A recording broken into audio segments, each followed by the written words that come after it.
Hello comic fans, here's Earl Grey with two very different yet similar books.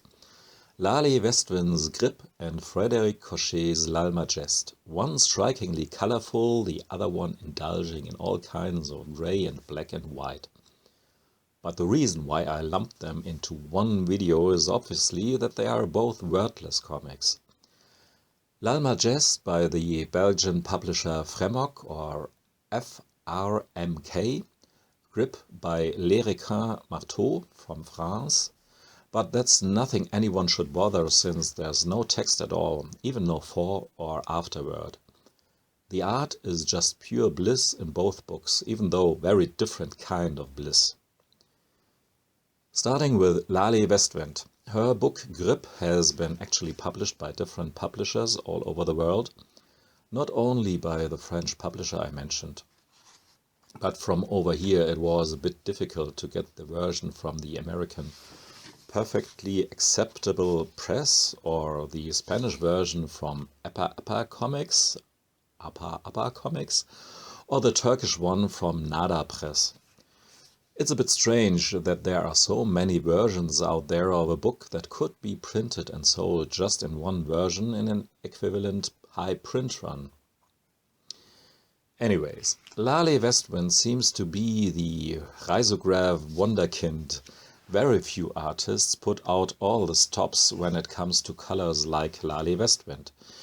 Even if I don't think that this book here has been printed with a risograph machine, it really has this retina burning feel of risograph printing. And I would not be surprised if the colors would even glow in the dark, which they don't, but yeah, they leave a lasting impression to say the least. The story in Grip is about this young woman who has a strange encounter in an alleyway, after which she has some kind of magic touch. Her fingers won't stop moving and she has obviously some kind of superpowers in her hands, literally in her hands, very special abilities to touch, feel and deconstruct things. Later on she constructs things actually. But in the beginning there's obviously a lot of deconstruction at work. So she destroys a lot of stuff. Her individual superpowers feel more like a sickness than a blessing in the start. But then she learns to use her abilities to come to grips with her new powers, so to speak.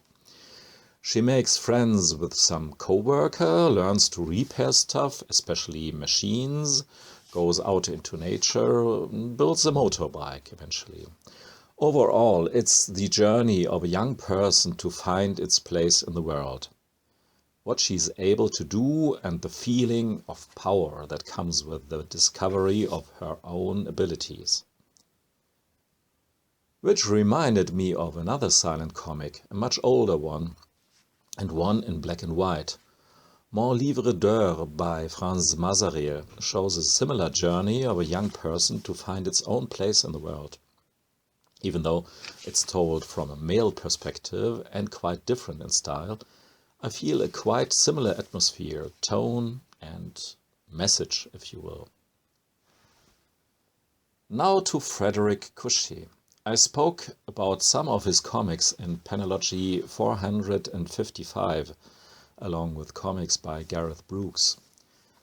And maybe you want to check out Panellogy 260, in which I tried to give a little overview about other silent comics.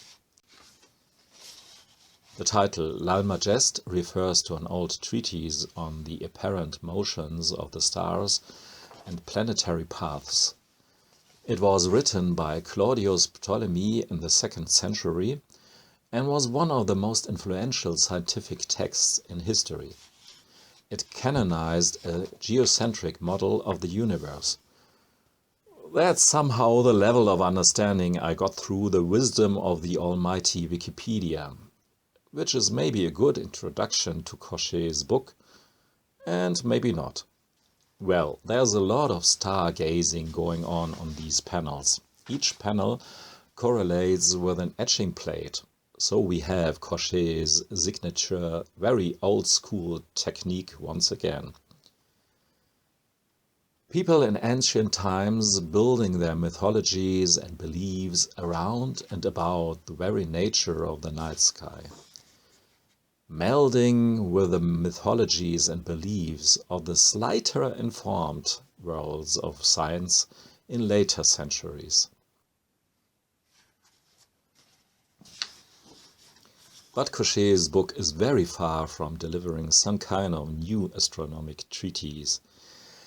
He creates a very ambiguous mix of ancient and new, real and dreamlike, living and dead.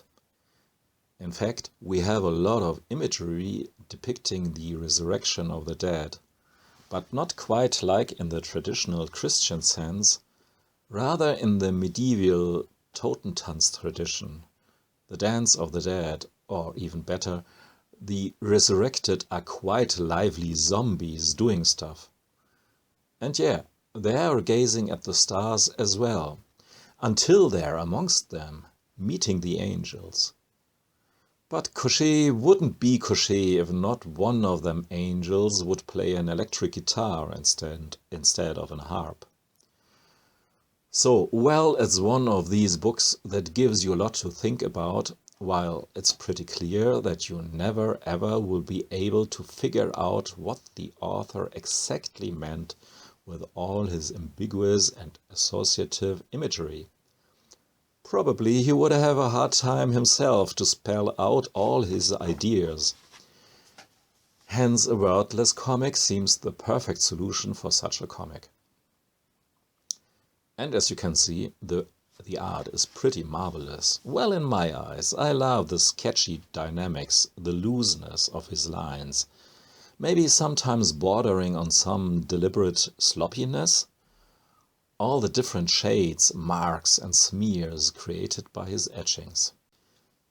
And I think a certain looseness, some sophisticated imprecision is very fitting for content that is so volatile, like our place in the universe, our relation to the stars. It's a comic unseizable, like starlight. Thanks for listening and watching. Auf Wiedersehen.